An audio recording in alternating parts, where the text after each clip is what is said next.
అమరావతికి క్వాంటమ్ వ్యాలీలో ఐబీఎం సంస్థ వచ్చే జనవరి కల్లా 2 క్వాంటమ్ కంప్యూటర్లు ఏర్పాటు చేయనుందని, 2027 నాటికి మరో 3 కంప్యూటర్లు ఏర్పాటు చేస్తుందని రాష్ట్ర ఐటీ మరియు ఆర్టీజీ శాఖల కార్యదర్శి భాస్కర్ కాంటంనేని వెల్లడించారు. గ్లోబల్ క్వాంటమ్ డెస్టినేషన్ గా ఏపీని మార్చాలనే దిశగా పనులు చేపడుతున్నామన్నారు. ఇందుకోసం 2 దశలుగా road map రూపొందించుకొని ముందుకెళ్తున్నామన్నారు.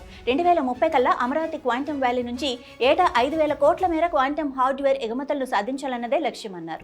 Betting app case Sahara group Aamby Valley ప్రాజెక్టులోని 300 కోట్ల ఆస్తుల వ్యవహారానికి సంబంధించిన మనీ లాండరింగ్ కేసులో టీమిండియా మాజీ క్రికెటర్లు యువరాజ్ సింగ్, రాబిన్ ఉతప్పలకు ఎన్ఫోర్స్మెంట్ డైరెక్టరేట్ నోటీసులు జారీ చేసింది.